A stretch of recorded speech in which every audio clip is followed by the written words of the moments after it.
Well, hello everyone. Welcome back to another episode of Brown People Problems. I'm your host, Nikita, and this is a space where we chat about what it looks like to navigate life while being brown. Today with me, I have Mitra Bissessar. He is a registered social worker, pronouns he and him, currently working as a counselor and specializing in mental health and youth and parent relations. He works full-time at a mental health agency in Ottawa, supports parents whose youth are experiencing complex mental health, and he works with caregivers as well to increase capacity and tolerance support to their adolescents. Mitra's also part-time in private practice at Shanti psychotherapy in Toronto, and he was born in Trinidad and now moved to Durham region in the early 90s in Ontario. I'm very excited to have you here, Mitra. So happy to be here. Thanks for creating the space and doing what you're doing, Nikita. Yeah, absolutely. I am so excited to get into this with you. And I know I have a lot to say about the topics, hoping we can kind of chat today about South Asian men's mental health. What does that look like? Are there certain unique, barriers and considerations when it comes to this demographic group? Because I think we have quite a bit of information around what are the experiences of a brown, female and things like that. But one topic that I feel like we just don't talk about enough is brown men's mental health. And I'm wondering if you can shed a little bit of light on that today for me. Yeah, absolutely. I can speak from my own experiences and that I've kind of gathered from the clients that I've served in private practice, as well as with my youth, the youth that I've worked with in the past. And I believe like a lot of our families are functioning in survival mode. Their experience of migration, of displacements, and cultural adjustment, something that I experienced myself, can contribute a lot to feelings of stress, isolation. So we are sometimes functioning in survival mode. I find it's difficult to somewhat find our identity, and depending on our acculturation, it can really be that we are navigating between being brown, what that culture looks like, and kind of absorbing what we can from the environment. I know that's difficult in itself for a youth to find their place, find their purpose, their meaning, and really their lived experiences coupled with perhaps past experiences, trauma, family norms, values really contribute to all of that. I say all that because I feel like a lot of youth, a lot of brown men have this, feel this experience of needing to be self-reliant, that we need to be independent. A lot of kids, a lot of brown kids, boys and girls, will help out around the house. You're an asset first and then a kid second. And we have this collective mentality that we as brown men put ourselves in the back seat and we do for others first. I think it's really hard to ask for help. Yeah, gosh, you've said so much interesting stuff there, right? And just to kind of clarify for our listeners, we are talking more about that, I guess, that South Asian Canadian type of a demographic here, right? Or North American. So brown folks who have migrated over to the West. And, we don't mean to generalize any cultural group or any demographic group, but I'm curious about, everything that you've just said about it's already hard enough to find your place in the world. It's already hard enough to navigate some of the cultural messaging and the larger social messaging, I think, that men and boys receive around what it looks like to be a man. And then I think just combine that with some of more gender traditional roles and attitudes that I think a lot of South Asian cultures carry. It just feels like a melting pot of a lot of different barriers. Absolutely. And we haven't even, we can address too the intergenerational trauma that our parents are somewhat bringing, that they are bringing to the table, they're bringing to the parenting experience. And what that is for a brown boy, it could be that really we do have to somewhat stifle our emotions, that boys can't cry. I think it's no different from perhaps a Caucasian boy, but those thoughts of weakness, like we don't want to be weak, we can't show weakness. Weakness is a female trait, right?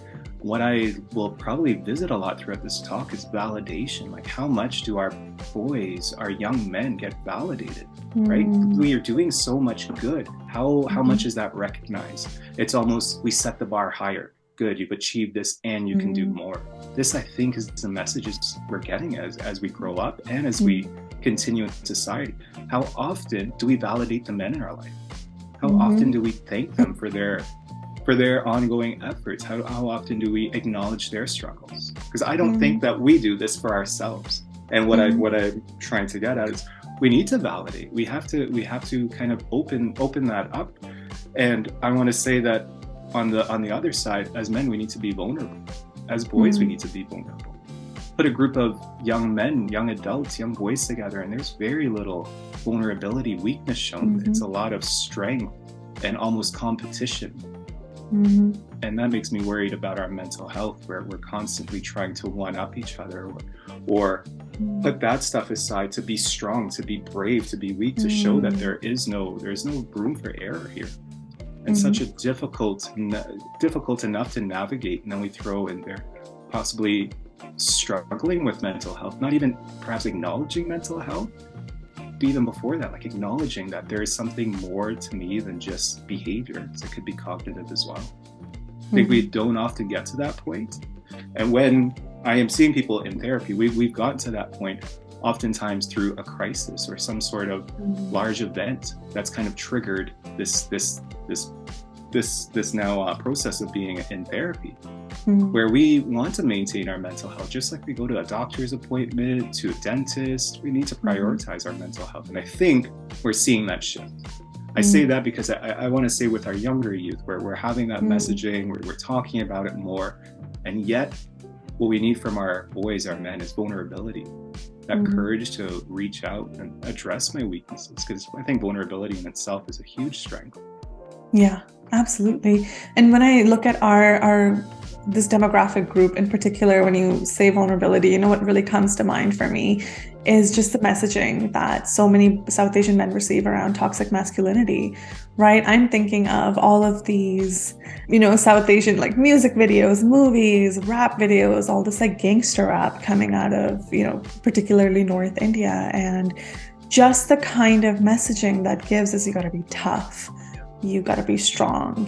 This is what it looks like to be a man, sort of like wave a gun around. And it really makes me think how difficult it must be for someone to grow up with that kind of messaging. So the larger cultural messaging, but also in the home, maybe not seeing their dad's role model, a lot of emotionality, or role model, maybe like a lot of compassion, care, and consideration in romantic relationships, and then to fight all that and reframe all that and practice vulnerability, that's hard. So hard. It's exactly what you're speaking to, that kind of loss of identity. Where am I? And I've been bombarded by this social media of what it is to be a man. Show no fear, be strong, this kind of rough and tough, violent. Absolutely, masculine toxicity is something that needs to be addressed, and I really think it starts with our boys, our men. It's a tough place to start. Where do we start? With those caregivers, those role models that are around us. Taking a minute to be vulnerable with your young one, to role model a different message, that the other way, from being hard and not showing weakness to it's okay, there's space for that. We allow our 10-year-old daughters to cry. Can we not allow our 10-year-old sons to cry? Right? The toughen up, that we can't show any fear. It's a source of weakness. I don't see this messaging somewhat being shown in society, in social media. We need a little bit more. We need a lot more of that. It's so hard. I feel like when someone is looking for help, it's difficult enough to have these conversations with a loved one, let alone reach out to a professional. And that's where we need to start, opening up and being vulnerable to someone. It is difficult, and I think that's a strength in itself. It's okay to go against the culture, the norm, because social media does not do anything positive for the messagings we're setting to females and males, I think, growing up. Yeah. Very little. Yeah, I think it's really it's coming at them from all sides, right? And then I think about how if the dads in the home, the uncles in the home haven't done their own work, which, we can't expect them to, that first generation immigrant population, they were just so busy putting food on the table and a roof over their kids' heads. it's just not part of their like scope and bandwidth to now also do this emotional work. So I think that makes total sense. But if our young South Asian boys are not seeing that type of behavior in the home, it makes them less likely, I think, to have to tap into that in themselves. And, eventually when they move out, they find partners. And if they're in a traditional heterosexual relationship, now you have the women coming forward and saying, well, you're not affectionate, or you don't share your feelings, or you're quite stoic. And now they find themselves in a totally different dynamic where it's required for them to show a part of them that they may not even have gotten in touch with themselves or developed to a certain extent.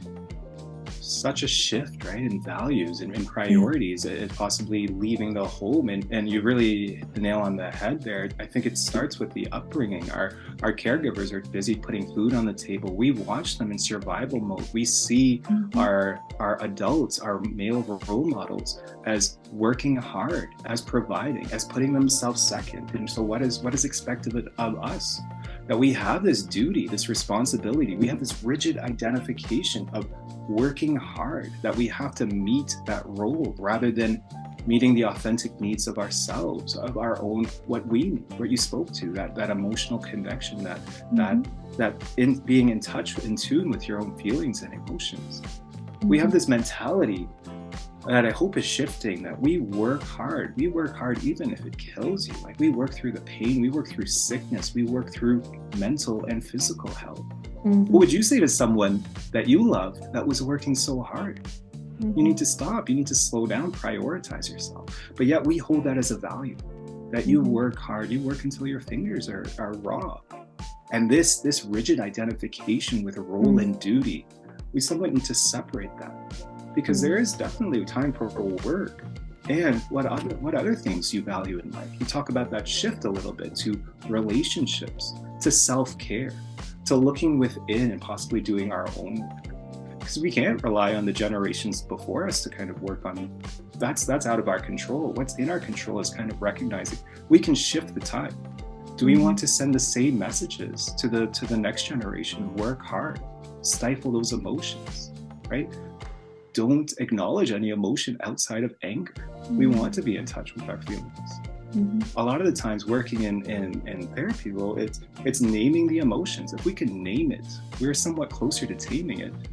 And a lot of the men that I work with are so disconnected from their bodies, from their emotions, that that's where a lot of the work begins. Yeah. I've introduced my partner to the emotion wheel, and said, okay, let's point out, what's going on for you. And in my work too, as in just like my own personal work in my whole life, I have found the emotion wheel to be really helpful too, right? So I think being able to access tools like this, but then I think about how most men in general experience this like super heightened sense of stigma and shame around seeking help, right? What would you say are some beliefs and experiences that are unique to brown men that, further add on to that and that stigma? That's a great question. I do feel like different cultures do place different values on different aspects of health. And I feel like mental health really takes that short end of the stick, that it's least prioritized. And as I said, like, mental health is just as important as our physical health. We see a lot of men, brown men and others, and females as well, going to the gym for emotional release, for that stress release, right? And we can do that work. That's great to kind of tap into our physical needs. We can do that with our mental needs. However, I don't think that we're really ready to do the work.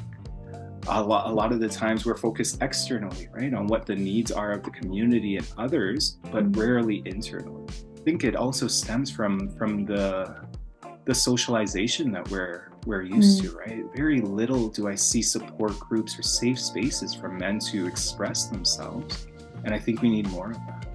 Rarely does a man really get in depth with their feelings unless they're feeling safe.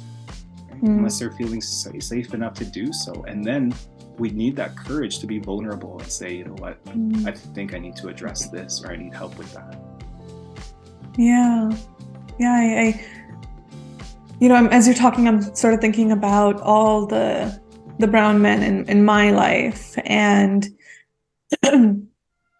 again, I come back down to this modeling piece, right? So what are the messages that they're receiving from their peers growing up? What are the messages they're receiving from the media and the larger culture? And what are they seeing being done in the home, right?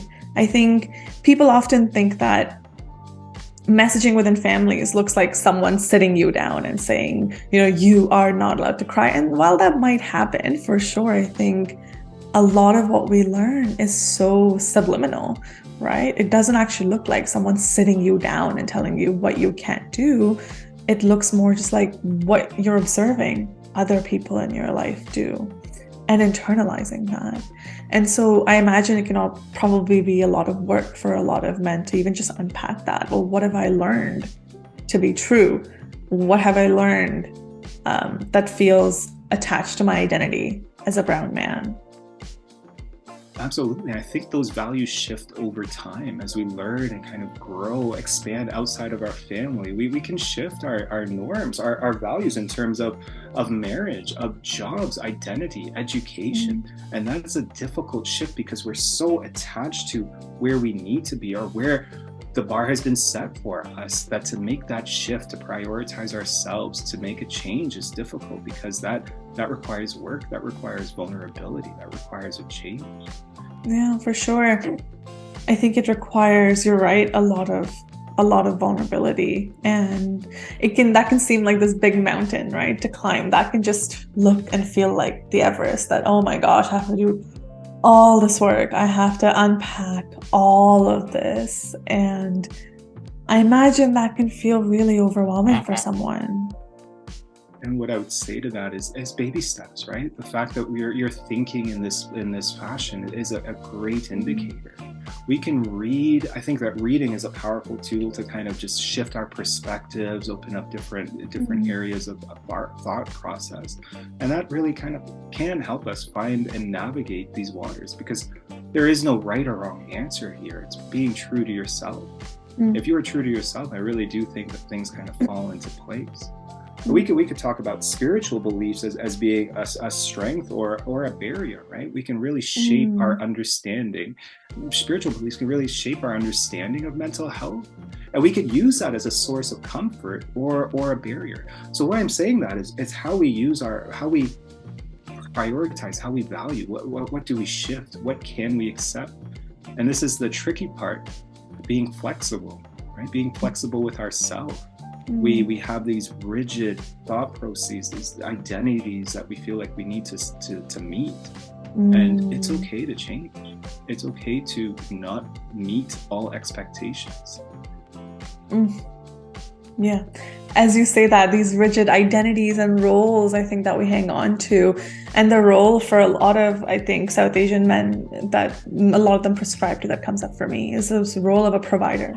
Right, there's a lot of pressure to provide, and we know that there's this birth hierarchy, and older South Asian, the older sons, they have a disproportionate amount of pressure, I think, on them to take care of the family, to take care of their parents, to take care of their family, and just provide. And would you say that a lot of brown men kind of get stuck in that pressure to provide?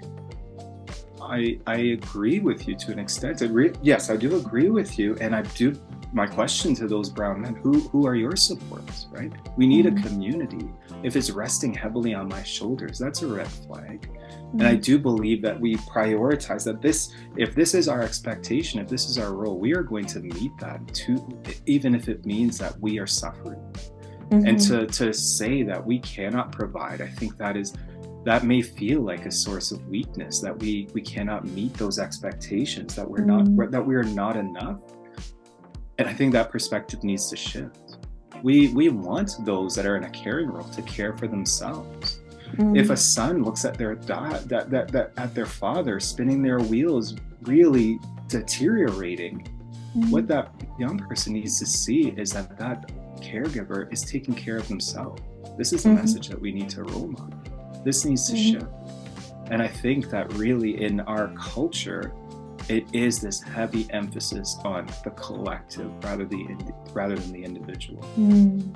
And you are doing for or constantly attached to some extent to the family, providing in some way, whether it be emotional, financial. And with that can be a stressor that we may not choose to take on. And I want to say you have some choice in the matter. When you really step back and look at things objectively, what's needed of you? Well, I think you have the men in our lives, they have a space to speak from and say, this is what's going to work for me, or this is not.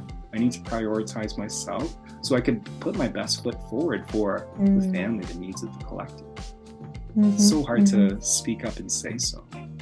Absolutely. And I think even just feeling comfortable, right? Because I imagine when we find ourselves placed in rigid roles, there can be a lot of back and forth between these different parts of us, right? And I think that can be really hard to say, well, I need a break, right, from this role. It can be hard to even just enter that space within ourselves and say, I've done so much, I've given so much, and I just can't give anymore. Because I think from my personal anecdotal experience, I don't know what the research says around this, but what I have noticed most, the emotion come up most in the South Asian men in my life is guilt, right? Their anxiety shows up as guilt. I'm not doing enough.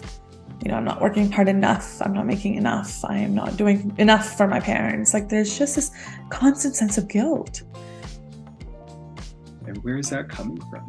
Usually it's internal. Sure, perhaps there's been some sort of values kind of instilled in us. Or if there's that guilt, you are meeting the expectations. This is that validation piece. You're doing everything you can, and hopefully that's being acknowledged, that's being recognized. This is going to give us fuel to kind of keep going down this road. That validation piece also, I want to say, comes in with a check-in. How are you doing? Thank you for doing all of this for the family. And is there anything you need from us? Rarely, I think, we ask the men in our lives, what do you need from us? And for a man to stand up and say something, I think it takes us getting to that breaking point before we even pipe up. We are so disassociated from our bodies, from our feelings, that we just are on autopilot, almost survival mode, that we have no connection to our mental health. Right? I think you talked about some important pieces there, and that shame, that takes a while to unpack. And before we even go there, checking in with self. Right? These feelings, all of these feelings on those emotion wheels are valid. There's more room in ourselves for more than just anger, for fear, anger and joy. There's room for embarrassment. There's room for doubt. And when we say that, when we start to go down that path, I think of weakness. I think of not being enough. And that is creating that guilt. There's room for these feelings and thoughts. We can't keep suppressing them. We have to bring them to the surface, because that's going to wreak havoc on our physical health as well. We can internalize so much that it really does impact our nervous system. The traumas that we hold on to, be it from us or even the generations before, we need to be in a somewhat safe, regulated space, not this crisis survival mode, to then unpack those. And I think what the benefit there is for us to kind of come to terms with where we are at, positive and negative, and for our generations to come.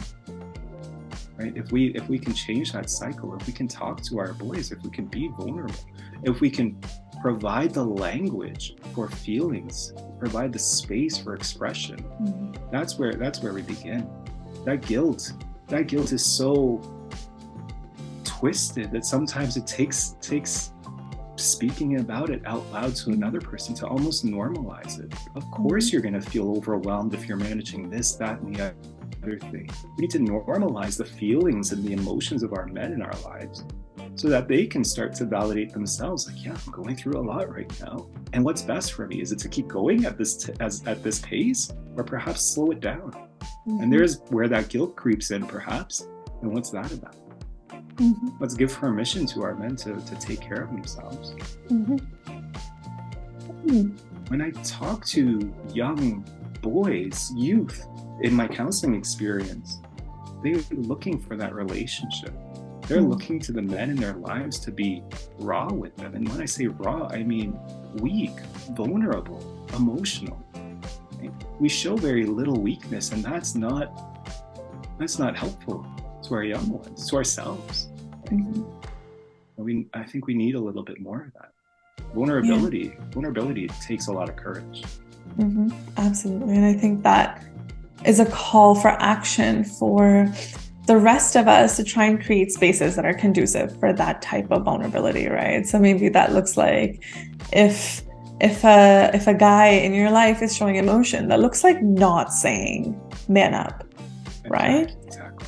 That looks like not laughing at them, right? I'm a bit extreme in this, but I refuse to watch movies or engage in movies or shows or anything like that where they're showing where there's sort of like a comic perspective on a man being assaulted, or a man being poked fun at because he's showing his feelings. I think this is where the subliminal messaging, right, that we're talking about, that comes in. Like if a guy is being hit by his partner, we kind of just laugh that off, like, oh, poor guy. And I find that that's not okay. Absolutely.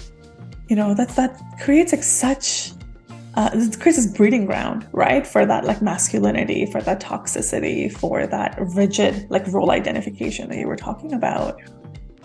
And I think where we go with that, we're fighting a conglomerate here, the social media, just the influences on our young persons. Where do we go with that?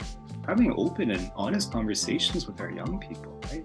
So what did you think of this actor that was playing this kind of rough and tough role, or was getting assaulted in there? And talking about it, unpacking it, separating the Hollywood, the entertainment value from what is the message, and is there anything wrong with that, right? We need to have these discussions. How often do we sit down with our young boys and kind of really unpack the messaging that they're getting from the reality from the hope of what kind of young person we're going to be in this world? I think that's a safe space where we have more of these conversations with our young folks. They're going to come to us and ask more questions. Toxic masculinity is something that is so ingrained in our culture and our society that it really takes a lot of grassroots movement. I want to say the work to be done at home to destigmatize, to unpack truth from reality, and to normalize experiences of mental health and talk about it like it's okay. Yeah, creating those conversations, those spaces with our younger folks, and then I think also with those in our generation, right? Like you said, to create those spaces and say, hey, I'm seeing you work really hard all week, 12-hour days. Do you really feel like this is sustainable? Do you want to take a break? How can I support you in this break, right? What does that look like? What can I help you do differently? What would you like to do differently? So I think having those conversations as well, communicating that this space is conducive to you opening up. Absolutely, and it may take a few efforts. You may have to open that door a few times before that man in your life kind of goes through the door. But the fact that you're opening this conversation up, is the work. It is what you can do. It's what's in your control to say that there is room for this, and I'm checking in with you. Yeah, because again, my experience from the brown men in my life, they are not going to be the ones to come forward and say, I feel this way, right? They share their stress and their anxiety more as somatic feelings and sensations, right? Things in their body, stress in their body, back pain, things like that. And when we do kind of open up these channels, I think that the more we tap into our own internal workings, our own emotions, our feelings, right? Just inviting this conversation is where we need to be. It's oftentimes that we're in survival mode. We're just working. We're meeting our expectations. There's no room for this. There is if we create it, and it could just be a 5-minute check-in. It could be a text. It could be looking at the emotions wheel and talking about some emotions that we felt today, right? If we can really look internal, we relieve stress by sports, with music, with gym, with exercise. Can we talk about the things that are on our minds as well, just as much as we do with our bodies? Yeah. And I think if there can be more of that, more conversation around that, that can start to help normalize these conversations, right? So it's going to take some, I think, discomfort initially to start talking about this, to create more of a space where it's okay to talk about this.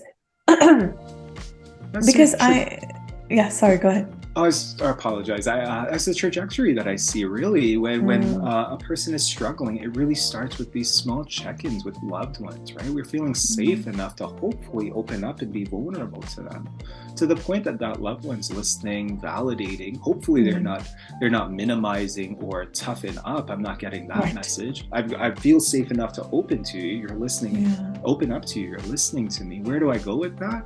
Perhaps continuing that conversation with a helper, with a trained professional, a therapist. That takes a lot of courage, and many men may not know what that looks like. And it's just like this, just kind of creating a space for dialogue, where your safety is paramount. Of course, when your pace is going to dictate it. And a lot of men, I feel, are not needing that. Feel like they don't need that support until it's too late. We want to start to access that early, so we can really do the work, perhaps start the work, so that we're not just mitigating crisis, that we're not just dealing with the fallout of a crisis, that we're getting ahead of it, perhaps acknowledging, perhaps creating some preventative strategies. Biggest thing, talking about it. Whatever that may be. What would you say, in your opinion, needs to change on that macro cultural level in order for South Asian men to feel more safe in prioritizing their mental health? I see a shift. I think dialogue like this, just bringing these conversations to light, is important. To speak of our own experiences, right? To kind of talk about our lived experiences, how that compared from those before us and those like us, but also different. My background is Trinidadian, I'm Indo-Caribbean, and that is different perhaps from someone from India. And really understanding each other's values, perspectives is one thing, but to go back to the question on a macro level, I think more conversations like this to normalize mental health. Right now, we're talking about the stigma around accessing services, stigma around talking about your own needs. And that's where the work begins on the individual level. From a systems perspective, I would like to see more groups. I would like to see more safe spaces. I'd like to see more opportunities for men to come together and be vulnerable. And to be honest with you, I think that's a hard thing to do. I'm sure at workplaces there's support groups, there's men groups, but how many men are vulnerable enough to access these? So I want to say that the supports are slim, they're few. How do I access? That's perhaps another barrier. How do we access this? Sure, we can Google and we can do the research, but is there not like one starting point, one collective that a person can start with? I think there's a lot of literature out there that a person can pick up at an individual level and kind of do their own reading. But in the society, we have to create this dialogue to normalize, to welcome vulnerability, to address toxic masculinity, and to create a space where men want to come together individually or as a collective to kind of talk about their lived experiences, where they're at and what they need from others. Yeah, because I think about, some of these stereotypically masculine professions that a lot of men might find themselves in, whether it be like engineering or finance, right? And I just think about the culture in those spaces that can further feed that toxic masculinity, that can feed this macho culture. But at the same time, I think you being in the role that you are in, I bet it's quite gratifying for some of like the younger men to see you, whether it's like your client group or those in your family, to see you challenging the dialogue. I think from my own experience in my education and just my work experience, this has been my bread and butter, like the themes that I'm working with. I've done my own work through doing work with other folks, and then I come out of school, start private practice and whatnot, and I see men so disconnected from their own well-being, that these cultures are so toxic that I would be a completely different person had I grown up in a different working environment. To show vulnerability in the field of finance, engineering, I'm there with you, right? What kind of message does that send? And at the same time, what's wrong with that? Why are we so ashamed of being weak? Why is there this guilt attached to accessing services, talking about where I need support? And I think it does stem from the culture. If one male, if a manager was to be vulnerable, hopefully we start to see a domino effect. And as I keep saying, it takes a lot of courage to be vulnerable. And I think that's where the work begins. I've seen a lot more on the other side in terms of social media, a lot more celebrities, males specifically, kind of talking and normalizing depression, anxiety. And that is somewhat moving the needle. I do believe that young boys are listening to these talks of their athletes, their celebrities, talking about mental health, and that's doing a world of good. We need more of that. As I said, I do think that the younger generation is a little bit more keen to being in touch with their mental health. And we want to encourage that, keep that conversation going on at home. And we just be curious, right? We want to encourage and normalize these discussions, not only in the school environment, workplace, and home. Some are harder to sell than others, I believe. Yeah, I would personally like to see a shift in just the kind of media that exists, right? Especially for brown men. I personally would like to see a shift in the types of movies, the types of roles these men are portraying. And I would like to see less rigidity there, right? I think a lot of like wishful thinking. But having said that, I think as consumers of this information, we do have some power to not consume, right? Yeah, something that feels really rigid and really toxic, and to say, you know what, no, like this is not okay. This is not the kind of messaging I want to internalize or I want to play in my home to have my children absorb that. And I think that's the stuff that is in our power that we can change. Everything that you said there, I agree full-heartedly. I don't know if you are into Bollywood or if you watch brown movies, but there is an actor. There's a Bollywood actor who, looks the part of, I don't know, this like typical like hero. He's quite like masculine, but his voice is, I guess, what a lot of people would not define as like deep and masculine. And I don't know, I feel like we have a personal responsibility to challenge any type of shaming that might come up around that particular actor, or just, like that type of conversation. People have said to me or around me that, like he's so masculine, but his voice doesn't match his body, or, he's got like a feminine voice, or he sounds really girly, or then there'll be like, a lot of like homophobic comments that might come up. And this is where in my personal life, I feel really torn, because we're in these larger groups, and it is, I guess, unfortunately, socially acceptable to laugh at that and, say, yeah, haha. But I find myself so torn between wanting to do that in an effort to continue to fit in and maintain my relationships, versus saying like, hey, like that's not cool, right? Like, it's okay. There's not just one way to be a man or identify as a man. Like, it's okay. There's variability. And that piece I find so hard to do.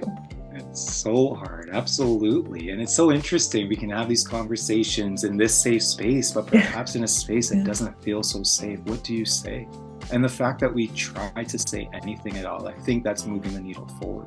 That is being courageous and taking that step to address what's not okay. I hope those around us kind of pick up on that.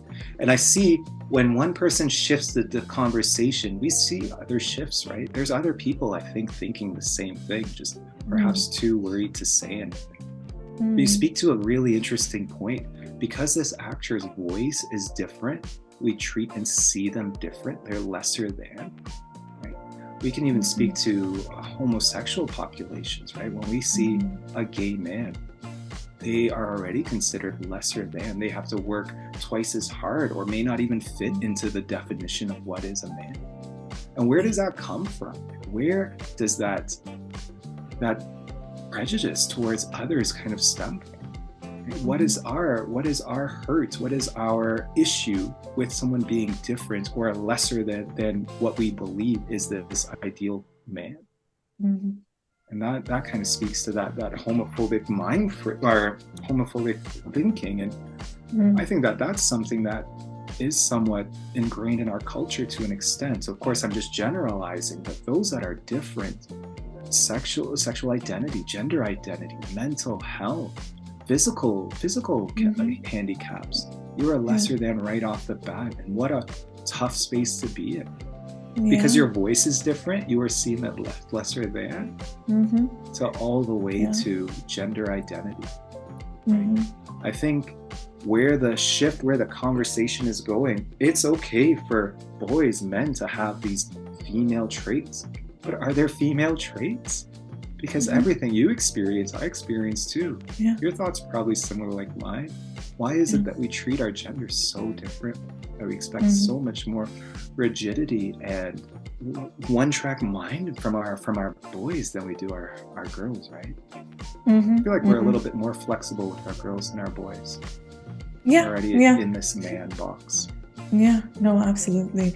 I'm thinking about this recent movie over the holidays, over the Christmas break that I watched. Well, I didn't really watch. I refuse to engage in that type of content. But I was in the room when some family members were watching this movie, and it's this Brown movie.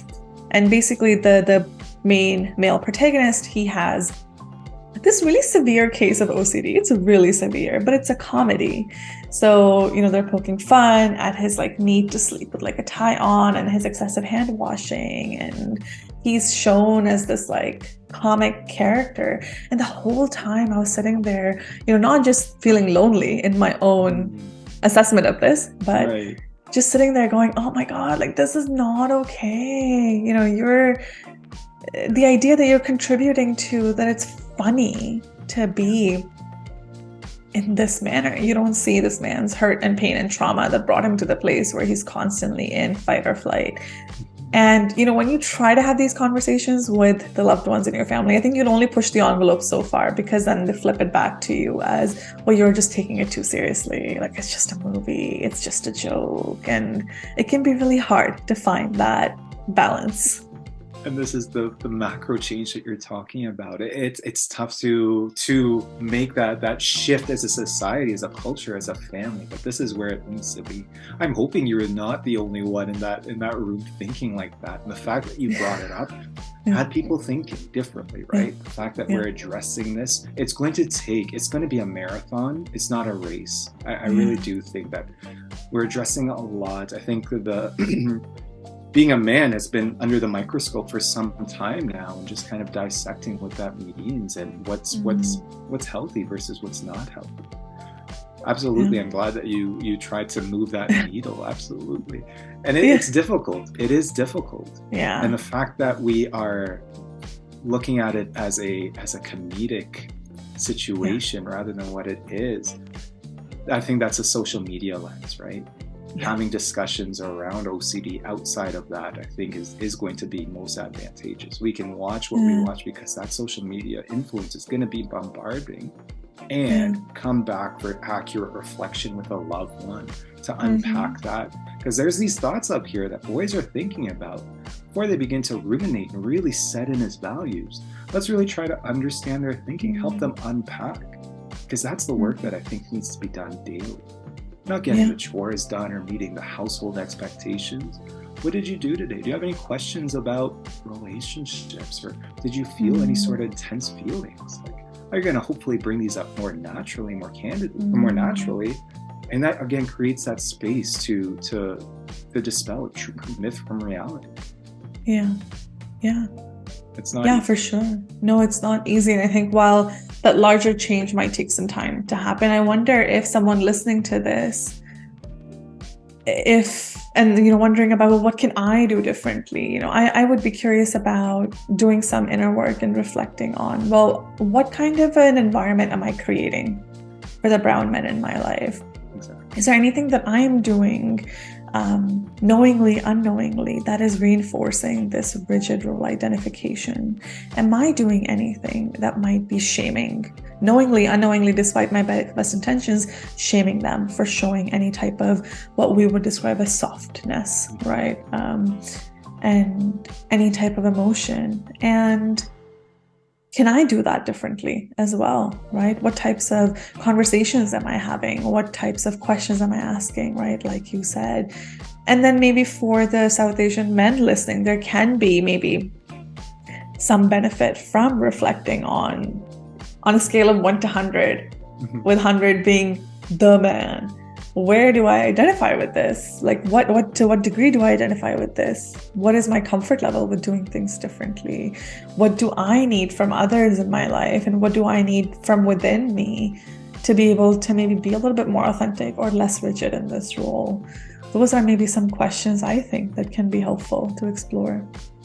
Absolutely. I think what you started off with our loved ones, kind of getting that ball rolling, opening up the door, that's sometimes a needed invite for our loved ones. Checking in with them, praising them for everything they've done.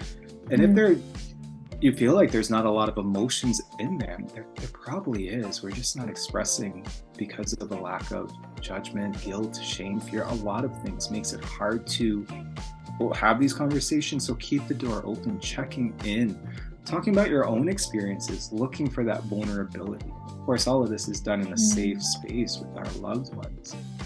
It is these micro changes that I think will get our men thinking differently. And again, it's going to take some time, but when we start looking within, I think that's where the work starts to happen. That's where we need to be. It's oftentimes we're so focused out externally that it takes a large event for us to realize we've got to do our own work.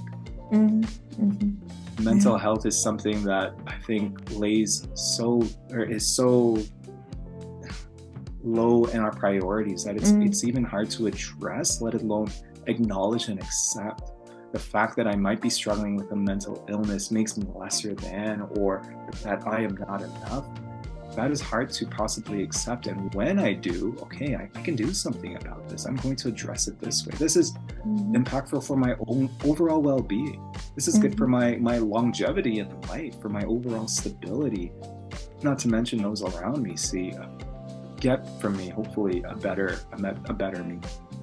Taking care of ourselves sends such a powerful message that we as men need to take care of ourselves in order to give our best to those around us. That's often how we sell it, right? Is you can do, if you put your own oxygen mask on first, you're going to be able to help those around you put their oxygen mask on after. The fact that we're having these conversations, that it's happening more and more, I think that's a step in the right direction. And what we need is for our spaces to continue these conversations. We're in more of a structured environment. I would love to see these conversations happen sporadically at work. For men to come together in groups other than and then just to come together in groups to talk about themselves, not necessarily about an activity or whatnot. But that in itself is already uncomfortable. And it's okay to be uncomfortable. That's a sign of perhaps change, perhaps progress. Yeah, I love that. Gosh, we could keep going on and on and on about this. I think there's so much to be said about this topic. But if someone is looking to engage in any type of relevant resources around men's mental health, South Asian men's mental health, would you have any resources for them that I can link down below? Absolutely. I can share what I'd like to call the Man Box, a great set of YouTube videos. And I will share what other video resources and some books kind of come to mind, specifically around intergenerational trauma. It didn't start with you, and a few others that just kind of get the ball rolling on where do I stand with my values, and perhaps where am I at with my mental health. So the titles don't come to my mind right off the top, but I will definitely share those resources. Absolutely. That would be great. And I will definitely link those down below. And for anyone wanting to connect with Mitra, I will leave all of his information down below, his socials, as well as his website. He is a therapist in Toronto. So if anyone wants to get connected, you can use the links below. But thank you so much for coming on here today with me and having this conversation and really getting into it, Mitra. Thank you for creating this space, Nikita. I think it's much needed. Yeah, thank you. Well, check out those links below and stay tuned for our disclaimer. The guest and the host of Brown People Problems do not offer individualized therapeutic or medical advice, and our conversations should not be interpreted as such. This podcast is not a replacement for therapy. This podcast exists for educational purposes only. Please consider your circumstances and engage with the content mindfully.